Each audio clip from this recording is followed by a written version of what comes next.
voy a tratar de no mentir. Es bueno que un pastor no mienta. Y vamos a tratar de hacer un mensaje concentrado, rápido, pero concentrado.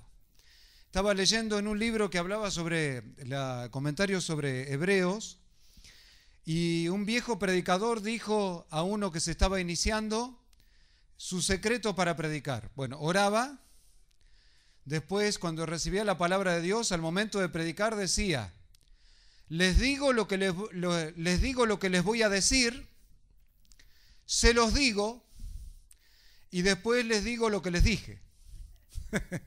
Fácil el esquema, ¿no? Bueno, entonces yo voy a seguir ese esquema. Les digo lo que les voy a decir. Después agárrese los cinturones porque se los digo. Y después les dije lo que les dije. Vamos a hablar sobre 3 temas. Y te voy a pedir, negra, por favor, voy a realizar 2 ayudas importantes acá. Como van a ser algunas cuantas citas bíblicas, no menos de 7, 8, les voy a pedir que estén afiladas ahí la parte de tecnología. Se corre, Lucho. Para que las citas bíblicas estén ahí, porque hay algunas que son importantes y otras son, digamos, secundarias. Y negrita, voy a tratar de hacerlo todo en media hora, así que como la predicación consta solamente de 3 partes, quiero tener 10 minutos para cada una. Así que a los 10 minutos me levantás la mano, pero si filmar va a ser bravo. O algún otro que esté controlándome, no sé, a los 10 minutos levantás la mano. Me sacaste una. Pensé que ibas a filmar, entonces puedes seguir. Correcto. Les digo lo que les voy a decir. Voy a hablar sobre la oración. Voy a hablar sobre el evangelismo y voy a hablar sobre descansar en Dios. Oración, evangelismo y el reposo de Dios. 3 puntos.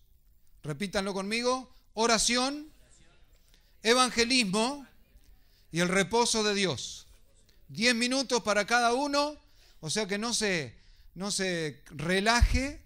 Pues si tiene para rato, me acomodo la almohada. Sino concéntrese, porque trato de que este mensaje sea concentrado. Primeramente sobre la oración. Primer pasaje. Salmo 115, versículo 16. Y para apoyar ese pasaje, también voy a ver Génesis capítulo 4, versículo 26. ¿Lo tenemos? ¿Alguien que lo tenga? ¿Trajeron Biblia, teléfono, tablet, testigo? Nadie. 115, versículo 16. También Enzo de lindas responsabilidades. Bueno. ¿Me suena? Lo tiro si no lo puedo apagar. ¿Estamos? Los cielos son los cielos de Jehová y ha dado la tierra a los hijos de los hombres. ¿Qué tiene que ver esto con la oración? Dios ha delegado la autoridad de la tierra a los hombres, a la humanidad, a los hombres y a las mujeres que Él creó. Delegó autoridad, le dijo a Adán y Eva que sojuzguen la tierra, que la dominen, que la gobiernen. Fíjese que todo el sistema geográfico del país está transformado por la mano del hombre. La otra vez encontraron un papelito de un caramelo en una fosa marina de 10.000 metros de profundidad, cerca de Japón. En todos lados está la marca del hombre. Entonces, ¿qué tiene que ver esto con la oración? Es que Dios no va a puentear al hombre. Dios no va a intervenir si el hombre no se lo pide. De modo que, dice, ¿por qué Dios no actúa? Porque Dios te entregó la autoridad a vos. Porque Dios le entregó la autoridad de la tierra a los hombres. Si el hombre invoca al Señor, entonces Dios responde. Sencilla la verdad, ¿no es cierto? ¿Sencillo? Bueno, entonces hay que orar por casi todo. Porque Dios no va a intervenir a menos que el hombre se lo pida. En el capítulo 4, versículo 26 de Génesis, hay otro hecho aquí interesante. Está hablando de la genealogía, los descendientes de Caín, de Adán, de Eva. El versículo 26 dice, y a Set también le nació un hijo, y llamó su nombre Enós. Entonces los hombres comenzaron a invocar el nombre de Jehová. Entonces hubo ahí 2 generaciones, desde que Adán y Eva pecaron, que ellos, Adán y Eva, hablaban con el Señor, caminaban con Él, ahí en el huerto del Edén. Y cuando pecó el hombre y fueron expulsados de ese lugar, parece que Dios les quedó el recuerdo, como muchos lo tienen hoy, el que en todo caso habrá creado el cielo y la tierra. En todo caso, no sé, no estoy seguro si hizo esto, si hizo aquello. El que le echo las culpas cuando las cosas no andan bien, con el hambre y las guerras. Pero nadie invoca el nombre del Señor en una necesidad concreta. Parece que a alguien se le ocurrió invocar a Dios en esa temprana historia de la tierra, de la humanidad, y parece que Dios le respondió. Entonces Dios no es un ser extraño, lejano, sino que a alguien se le ocurrió orar por una situación concreta y descubrió que Dios intervino en una situación concreta. Entonces la oración es una fuerza poderosa. La oración, en los dichos de un gran hombre de Dios que hablaba sobre la oración es todopoderosa porque Dios es todopoderoso. La oración es todopoderosa porque apelamos, invocamos, le pedimos ayuda a alguien que tiene todo el dominio y poder sobre el cielo, sobre la tierra, sobre el mundo visible y sobre el mundo invisible. Entonces tenemos allí una mina valiosa que tenemos que explotar. Tenemos que buscar otra vez, invocar el nombre del Señor, y no con palabras rebuscadas, sino a veces como el descubrimiento de estos hombres de Génesis: ayúdame, Señor. Invocaban el nombre del Señor. Hay que orar, hay que aclamar. Desde las palabras más sencillas que todos nosotros conocemos, nos enseñan a orar. Yo perdoné a mi hermano y me libré de un gran problema de rencor porque sabía el Padre Nuestro. ¿Quién no sabe el Padre Nuestro acá?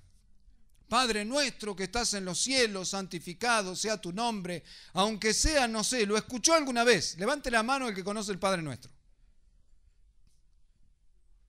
Vos no conocés el Padre Nuestro. Levántate bajito. Todos conocemos el Padre Nuestro. Amén. Y la Biblia dice: Padre nuestro que estás en los cielos, sea santificado tu nombre, sea adorado, exaltado, puesto aparte. Hágase tu voluntad, como se hace en el cielo, se haga también aquí en la tierra. Un autor cristiano, Bill Johnson, agarró ese versículo y lo exprimió hasta donde más no se pueda. Parece que Jesús, cuando nos hablaba sobre la oración, dijo que se haga la voluntad de Dios, pero dijo que se haga como se hace en el cielo, se haga también aquí en la tierra. Dijo que venga tu reino, que venga tu reino. O sea, dijo que Jesús reine y reine aquí en la tierra.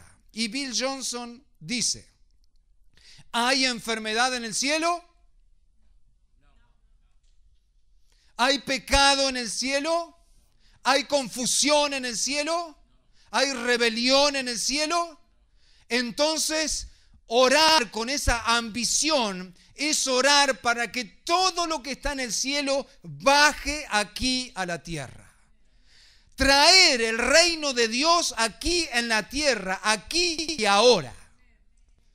Entonces, cuando oramos, hay películas que dicen, hay un chamán. Chamán es una forma romántica de decirle a un brujo, brujo. Y dice que abren portales del universo. Dicho en criollo, los brujos, al invocar y hacer ritos satánicos, les abren las puertas a los demonios aquí en la tierra. La Biblia dice que la iglesia es tan victoriosa que las puertas del infierno no prevalecerán contra ella. Ahora, esas puertas del infierno evidentemente no se refieren al infierno o no se refieren al cielo o no se refieren a un futuro. Esas puertas del infierno existen hoy aquí en la tierra. Porque al paso de la iglesia, las puertas del infierno no prevalecerán contra ella. De modo entonces que hay una confrontación hoy aquí de la iglesia con las puertas del infierno. ¿Pero qué son las puertas del infierno? Las puertas en el lenguaje bíblico a veces son oportunidades, es que uno pasa para otro lado. Cuando hay invocaciones satánicas, cuando hay heridas, cuando hay guerras, cuando hay derramamiento de sangre, cuando hay pecado expreso en una sociedad, se abren las puertas del infierno. Eso lo tenemos claro. Pero la Biblia dice también que hay puertas del cielo y que Jesús es la puerta del cielo. Y en Apocalipsis dice que Juan, el evangelista, Juan el discípulo, dice que al comenzar Apocalipsis vio una puerta abierta en el cielo y hubo revelaciones y cosas del cielo. Hay puertas del infierno, hay puertas del cielo. ¿Quiénes abren las puertas del cielo? La iglesia cuando clama y cuando ora.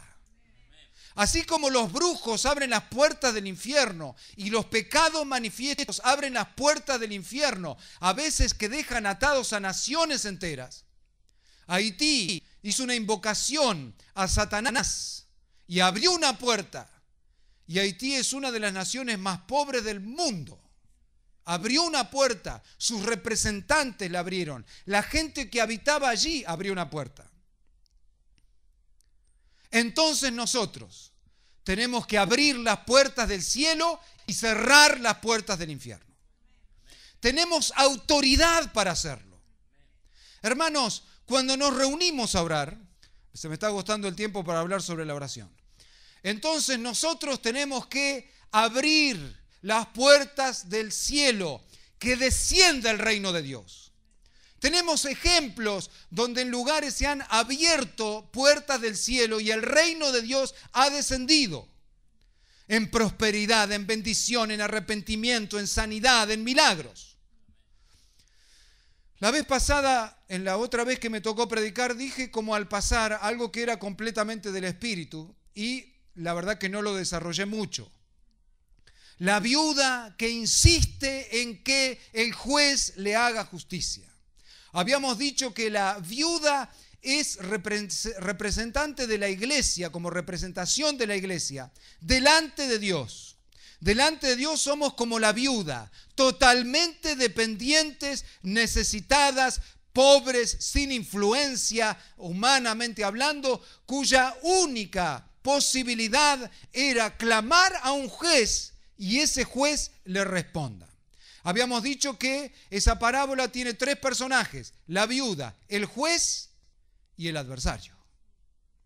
El adversario es fundamental, porque si no, no habría conflicto.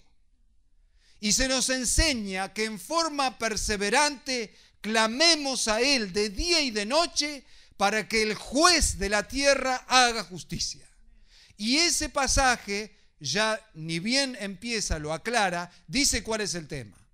Acerca de orar, acerca de la necesidad de orar siempre y no desmayar y no desanimarse.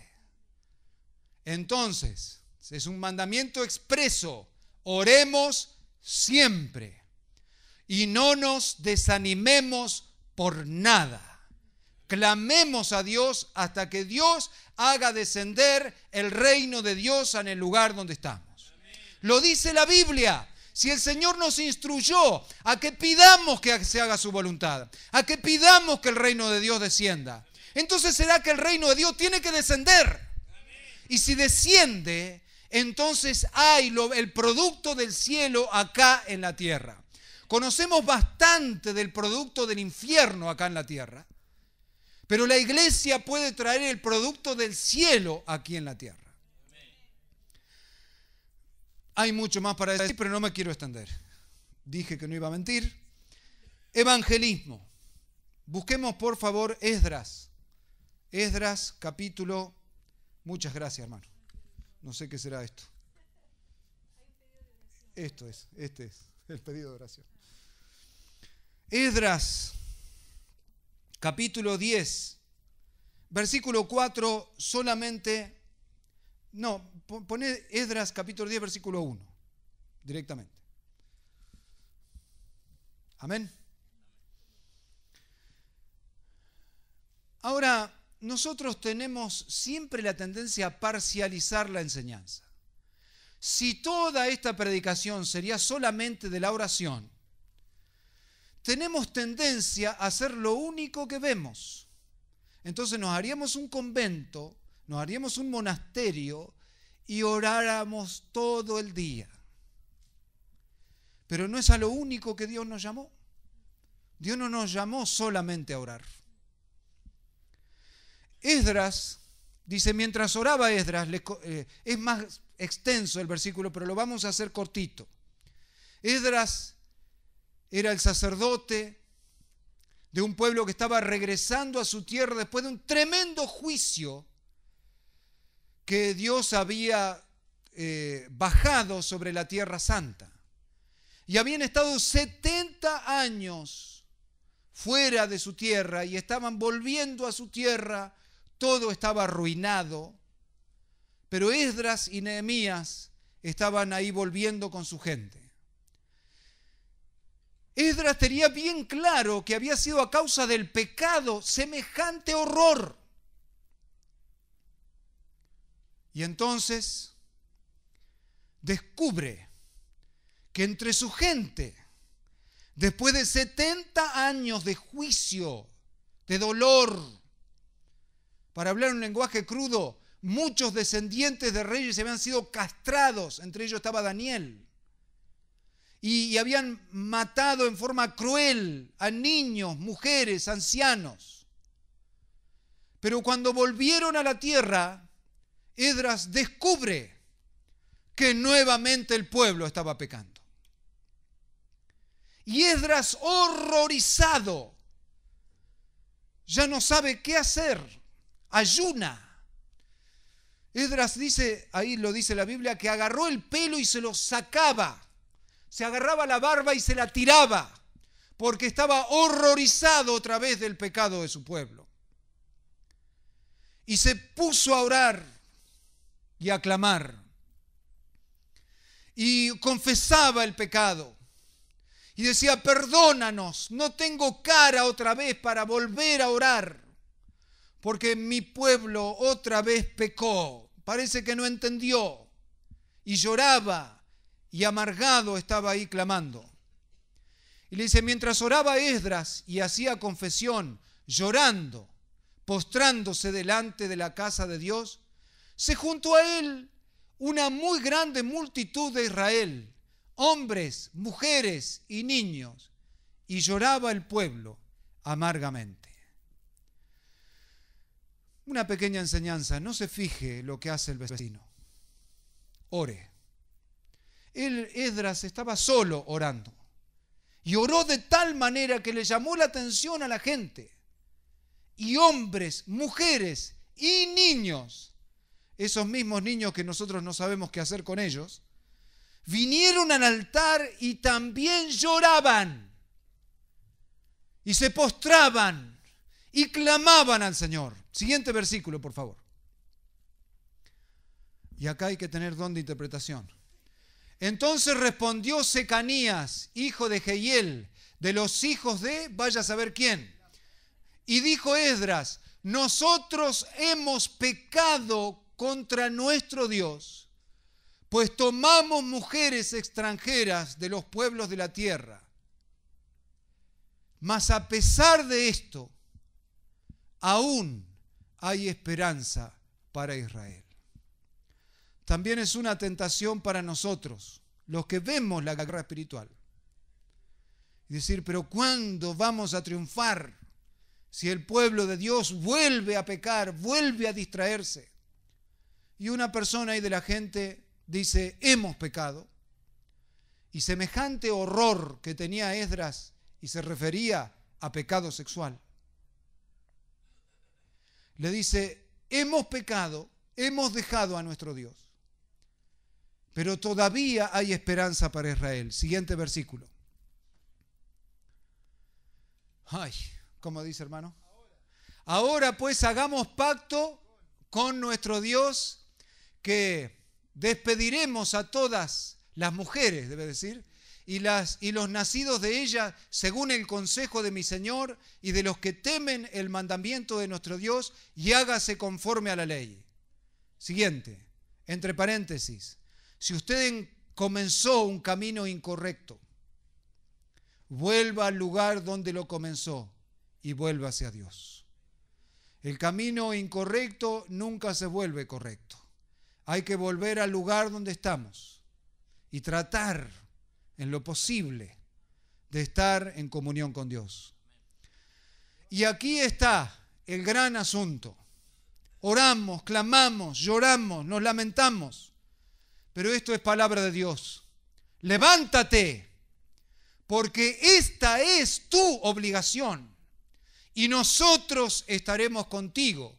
Esfuérzate y pon manos a la obra.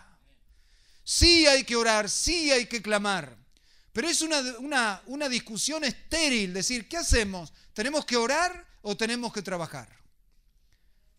Lo que tenemos que hacer es imitar a Jesús, que Jesús oraba y trabajaba. Amén. Cuando hay dudas acerca de lo que tenemos que hacer, mire a Jesús, que es nuestro gran ejemplo. Que Él se levantaba temprano, buscaba al Señor, oraba conforme a su costumbre. Oraba de tal manera que los discípulos le decían, enséñanos a orar. Pero después de orar, iba a donde estaba la necesidad. No había una contradicción en Jesús. ¿Qué hacía? ¿Oraba o trabajaba? No, después de orar, de estar en comunión con Él, a trabajar. Y el gran trabajo que nosotros tenemos que hacer hoy es el trabajo del evangelismo. Acerca de orar y no predicar el evangelio, T.L. Osborne, un hombre de Dios, evangelista tremendo, da un ejemplo de unas señoras que se habían reunido en la iglesia para tener su reunión de damas. Y en esa reunión de damas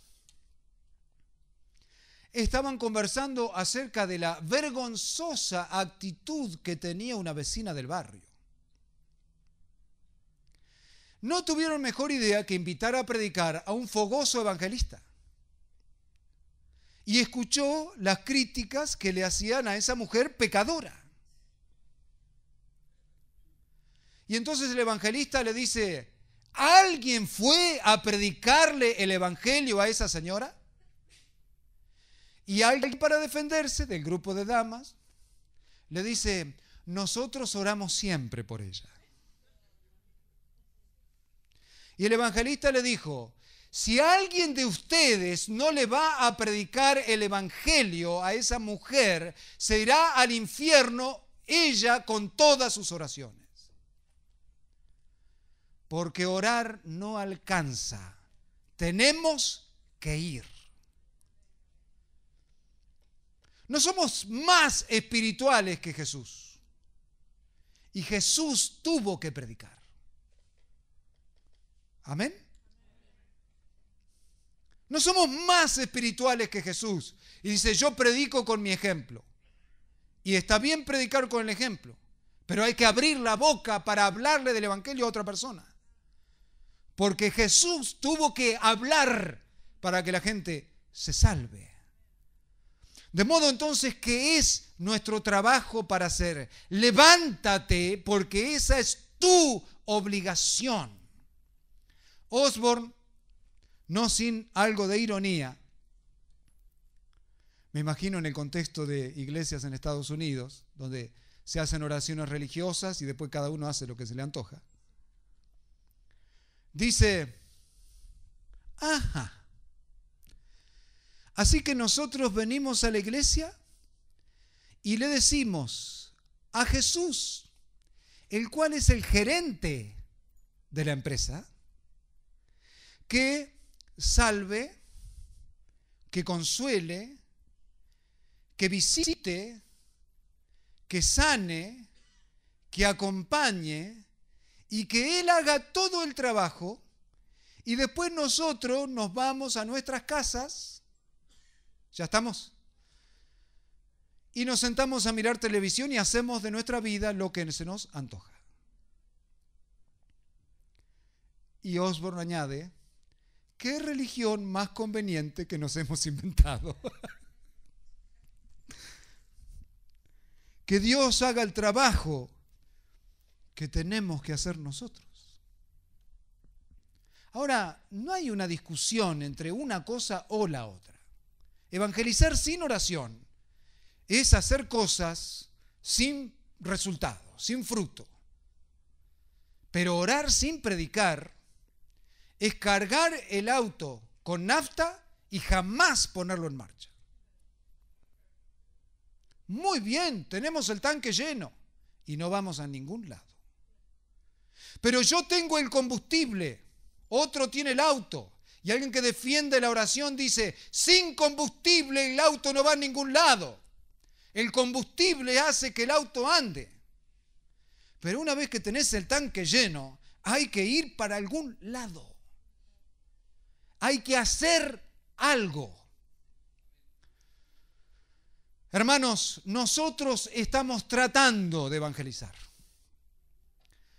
En la escuelita hacen cumpleaños donde se invitan a los padres. Se trata de evangelizar. El programa de radio se trata de llevar la palabra a donde esté. Con las reuniones en las casas nos esforzamos por tratar de predicar. Hacemos actividad, los adolescentes fueron ahora al hogar de ancianos, hicieron un trabajo excelente, salen a la calle a repartir tratados. No alcanza. Y si hacemos el doble o el triple de lo que hacemos, tampoco va a alcanzar. Usted tiene que apoyar lo que ya estamos haciendo.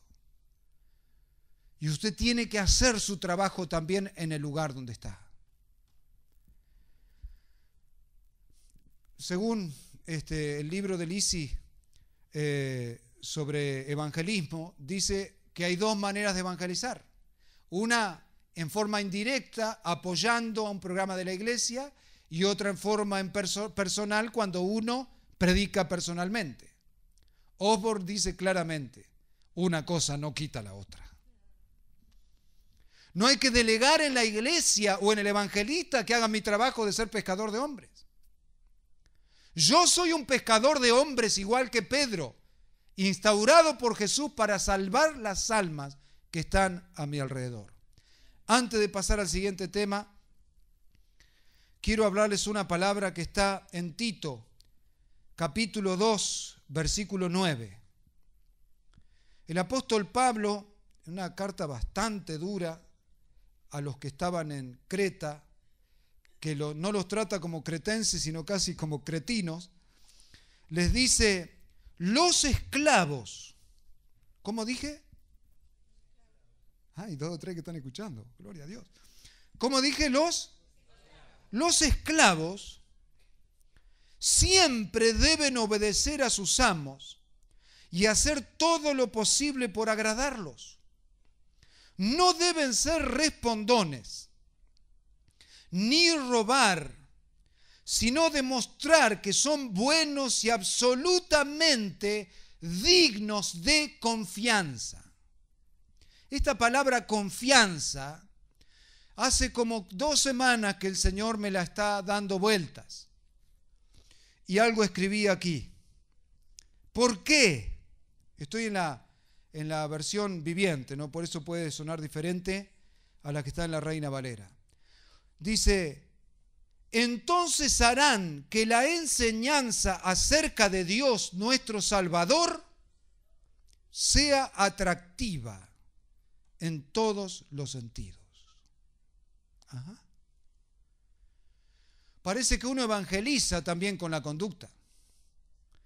Traza puentes entre las personas cuando uno es digno de confianza. Tenemos que construir puentes de confianza con la gente que no conoce al Señor. Acá directamente le dice a los esclavos, no tenemos esclavos hoy, sí tenemos empleados, pero esto es extensivo a toda nuestra actividad por más que no seamos empleados. ¿Podremos ser dignos de confianza? ¿Pueden decir de nosotros, dejale la caja porque este no roba? ¿Pueden decir con toda confianza, no, lo dijo fulano, entonces es cierto? Porque esa persona va a la iglesia, es evangelista, el mote que le pongan, pero no miente, no engaña. La misma confianza tendrán de nosotros cuando le hablemos de Cristo. Amén. Tenemos que ser dignos de confianza. Que nuestro no sea no y nuestro sí sea sí. Cosas sencillas. Jesús se dedicó a eso. Lo que no es de esto, del mal procede. Si nuestra palabra es confiable, entonces nosotros también vamos a confiar en la palabra de Dios. Pero si nuestra palabra no es confiable, es probable que tampoco confiemos en Él. Amén. Última cosa, Hebreos capítulo 4. Voy a leerlo directamente en la versión viviente. Y después vamos a cerrar. Voy a tratar de cerrar lo mejor posible.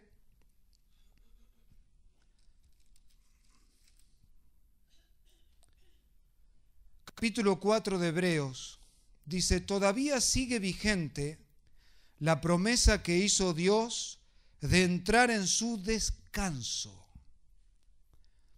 Por lo tanto, debemos temblar de miedo ante la idea de que alguno de ustedes no llegue a alcanzarlo.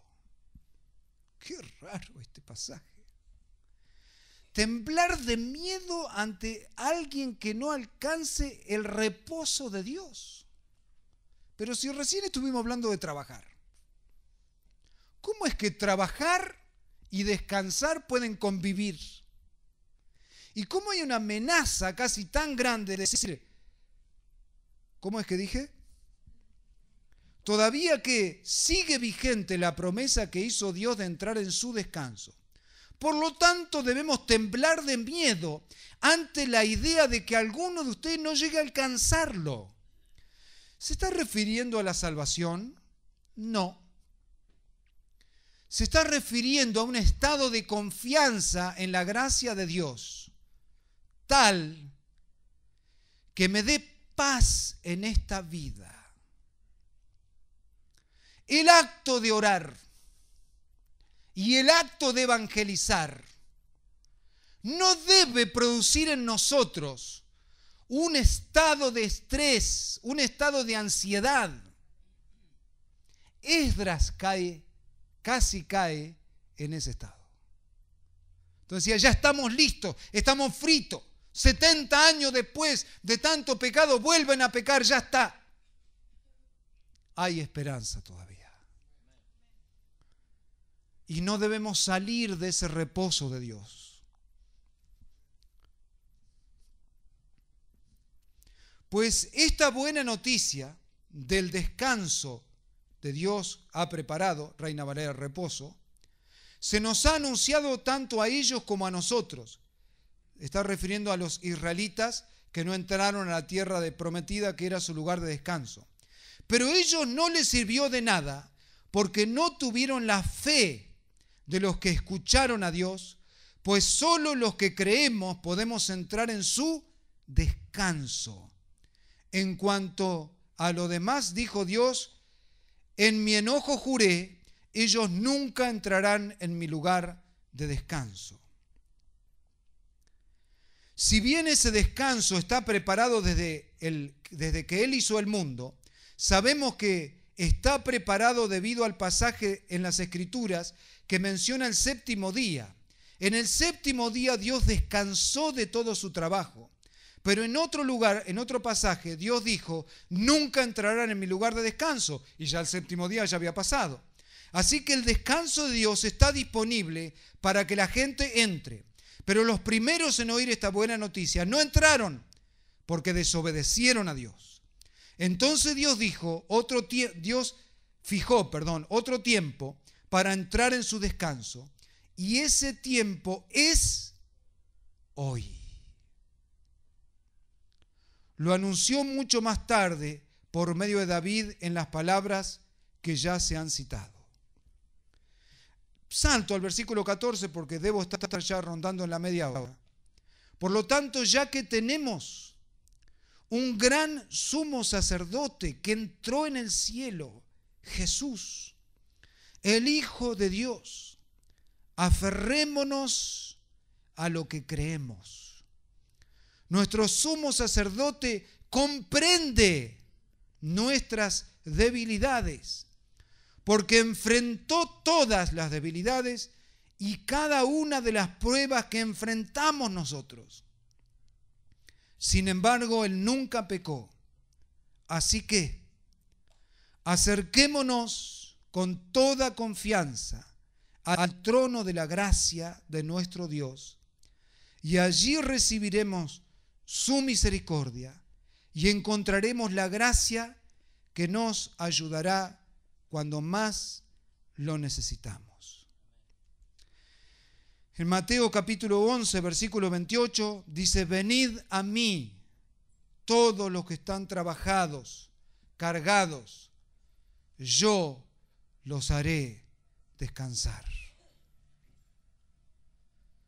Hay un descanso del alma que no lo dan las vacaciones. Hay un descanso del alma que no lo da el Caribe, que no lo da la reposera, que no lo da el cambio de lugar. Hay un lugar de reposo que solamente está en la presencia de Jesús. Y por más que estés trabajando muchas horas por estas circunstancias, y por más que te enfrentes a situaciones en tu familia que te sobrepasan, hay un lugar de reposo, hay un lugar de descanso que va más allá del trabajo, de las pruebas o de los problemas que tenés que enfrentar. El autor de Hebreos muchas veces casi advierte y casi amenaza. No vaya a ser cosa que alguno de ustedes no entre al lugar del reposo, no entre al lugar de la paz, no entre al lugar donde uno puede confiar en el Señor. Si no confías en el Señor, todo se empieza a contaminar. Se contamina con temores, se contamina con religiosidad falsa, se contamina con rencores, con malas intenciones o con sencillo esfuerzo humano. En el lugar de reposo uno puede encontrar la fuerza, la paz, la seguridad.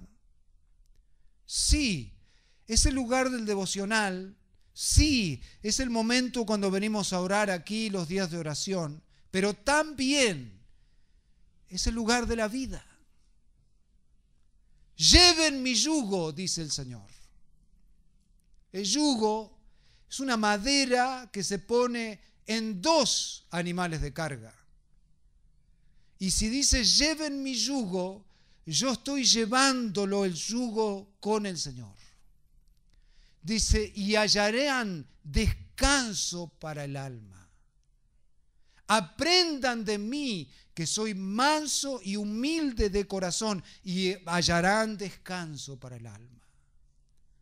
Parece entonces que se trata no solamente de un devocional, se trata de compartir la vida con Jesús. Y cuando yo tengo que ir a mi lugar de trabajo, de estudio, cada uno sabe lo que tiene que enfrentar mañana lunes, con el jefe, con el negocio, con el trabajo, con la familia, con los problemas económicos, hacerle frente a todo eso en yugo con el Señor. Donde Él va a llevar la carga, porque nos promete descanso. Descanso del alma, paz. Y el yugo compartido significa que mis cargas las puedo compartir con Él. Pero acostumbrados a llevar el yugo con Él, de a poquito el Señor nos va a ir compartiendo también su carga. Lo que pesa en su corazón. Y va a empezar a preocuparnos y a cargarnos lo que le preocupa a Él. Les digo lo que les dije. Orar. Traer el reino de Dios acá a la tierra. Invocar el nombre del Señor. No va a intervenir el Señor a no ser que se lo pidamos. En la presencia de Dios, Dios habla, nos habla. Habla a los poderes de las tinieblas. Y habla también de nosotros a otros hombres. Cuando el apóstol Pablo, ciego y perdido, oraba, Dios le habló a Ananías que viniera y le ministre. A veces los recursos de Dios en contestación a una oración son personas. Y vino Ananías y oró, fue sano de la ceguera y lleno del Espíritu Santo. Cuando nos ocupamos en la oración, Dios se empieza a ocupar. Pero una vez que oramos, no podemos estar todo el día orando y viviendo nuestra vida como se nos antoja. Joyner dice, es una señal bastante certera de lo que ocupa el reino de Dios en nosotros cuando nos ocupamos de nuestro tiempo libre. Hay tiempo de descanso, pero no hay tiempo libre. Si le hemos entregado la vida al Señor, el Señor es Señor de nuestro tiempo, que nos manda a descansar, pero no es libre, es de Él. Amén. Tenemos que trabajar. Levántate porque esta es tu obligación. Levántate, poné las manos en la obra.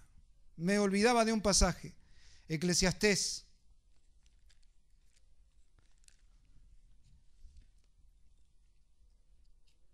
Capítulo 11, versículo 4.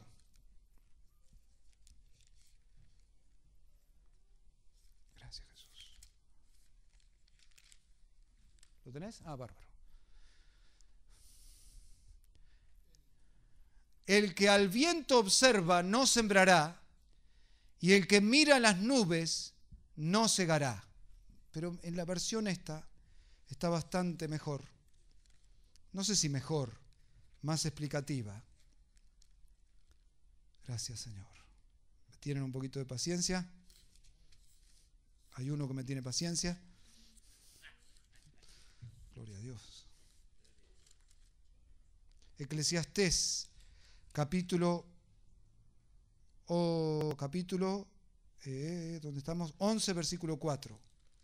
Dice, bueno, el versículo 4 dice, el agricultor que espera el clima perfecto nunca siembra. Si contempla cada nube, nunca cosecha. ¿Qué estamos diciendo con esto? Yo me estoy preparando para evangelizar. Pero ¿cuánto hace que te estás preparando? Lo que pasa es que no se dan las circunstancias, no se dan las situaciones. Si el agricultor espera que haga 25 grados, 60% de humedad, sin vientos en superficie, y que su aparato digestivo funcione perfecto, y que el tractor ande en el momento que él le pone la marcha, y bueno, quizás no siembra nunca, y es el momento de sembrar. Estuve leyendo algo de Rick Joyner, un profeta contemporáneo de nuestro tiempo, y me llamó la atención dos cosas. Dice que vio la gran corriente de homosexualidad y vio la gran corriente de abortos. Y aborto significa asesinato en el vientre de la madre, para hablar claramente. Y la ira de Dios frente a tantos asesinatos. Pero le sorprendió que la ira de Dios más estaba sobre la iglesia. ¿Por qué no denuncia el aborto? No. Porque ha abortado la semilla del evangelio, no predicándolo. Y por las mismas razones que se han hecho los abortos naturales, por temor al que dirán y por el temor a invertir dinero en nuevas almas. Y muchos de los abortos naturales no se hubieran hecho si la iglesia no hubiera abortado la semilla espiritual. ¿Fuerte? Pesa sobre nosotros esta responsabilidad. El origen de la homosexualidad, según capítulo 1 o 2, creo capítulo 1 de Romanos, es no adorar a Dios. Dice que no adoraron a Dios, se había dado a conocer a través de la creación, y le dieron adoración a criaturas. Y Dios los entregó a pasiones que van contra la naturaleza, y habla de lesbianismo y habla de homosexualidad. Si bien cada uno es responsable de su vida y de su alma, la iglesia está llamada a ser sal y a ser luz. Y tiene que mostrar en la iglesia un verdadero espíritu de adoración. Tanto acá con los instrumentos, cuando usted adora al Señor y levanta las manos, y que lo haga de todo corazón, mostrando la verdadera adoración, como un estilo de vida de adoración, lunes, martes, miércoles, viernes, jueves también, el que no me quedó. Según un autor cristiano, no me acuerdo ahora, el que escribió Una vida con propósito, Rick Warren, el estilo de vida de adoración es la práctica de amar a Dios sobre todas las cosas.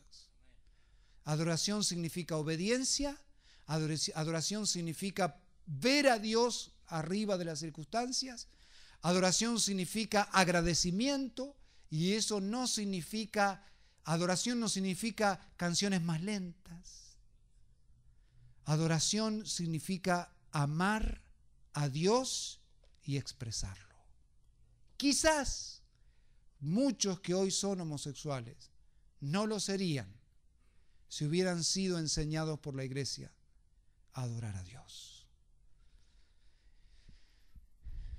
Y todo esto lo podemos vivir, esta tremenda responsabilidad que nos toca vivir en esta generación. Pero no seamos presa de la ansiedad. No seamos presa de la culpa. Entremos a la presencia de Dios a encontrar el reposo de Dios.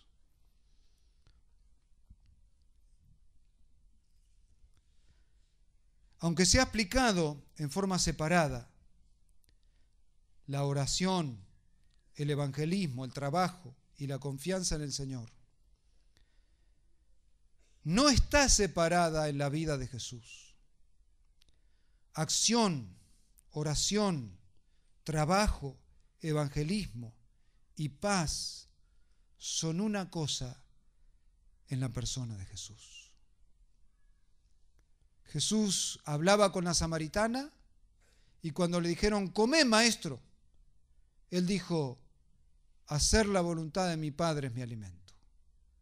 De modo que cuando uno evangeliza, es fortalecido. ¿No les ha pasado eso? ¿Te acordás, Angelito, cuando viniste de esa mañana de hablarle con esos chicos? Viniste radiante. Porque hacer la voluntad de Dios nos revitaliza. Nos da nuevas fuerzas. Orar nos da nuevas fuerzas. Adorar nos sana y nos da nuevas fuerzas. Y el que ora recibe la carga de Dios y va a evangelizar. Y el que evangeliza se encuentra con la necesidad, con el dolor y vuelve a la oración y los presenta delante de Dios y vuelve a la carga de nuevo a llevar el reino de Dios. Y cuando las cosas no salen bien y cuando tenemos la lucha y cuando estamos trabajando y nos equivocamos, volvemos a la presencia de Dios. Y nos acercamos confiadamente al trono de la gracia para hallar la gracia que necesitamos, para hallar el reposo que necesitamos, para hallar la paz que necesitamos y volver a la carga y volver a la necesidad. Una cosa potencia a la otra. No son cosas separadas. Nosotros quizás tendamos a hacerla separada. Les digo lo que escribí y seguramente me pasé del tiempo, pero ya estamos. Con el pasaje de que los esclavos y todos nosotros tenemos que hacer que el Evangelio sea confiable por nuestra conducta, puse aquí, construir confianza como puentes para alcanzar con el Evangelio a otros. Segunda Timoteo 3:14 les dice, sigue firme en lo que creíste, le dice el apóstol Pablo a Timoteo, sabiendo de quién lo recibiste. Que las personas que te lo enseñaron son confiables. Existen niveles de confianza. En la carta a los Hebreos se nos insta, por no decir, se nos alarma a alcanzar el descanso de Dios, un lugar de reposo en Él. Dios es totalmente digno de confianza y porque somos sus hijos, también nosotros debemos ser dignos de confianza. Su palabra y sus promesas dan seguridad y nuestras palabras y nuestras promesas también deben dar seguridad. A la vez, si nuestra palabra es sí, sí y nuestro no, no, también podremos confiar asimismo en la firmeza de su palabra.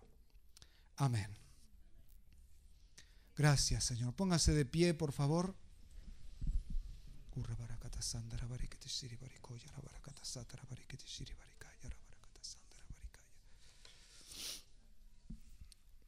Ponga en práctica la primera parte. Ore al Señor.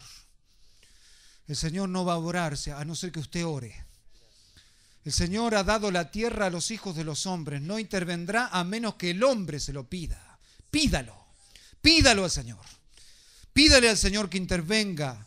Pídale al Señor que intervenga en su situación ahora. Ahora. Presente su vida. Presente su monte. Presente su imposible. Preséntelo adelante del Dios Todopoderoso. Su problema económico, su problema de enfermedad, su problema del ser querido. Comience a orar. No escucho que ore. Esté orando. Ore en voz alta.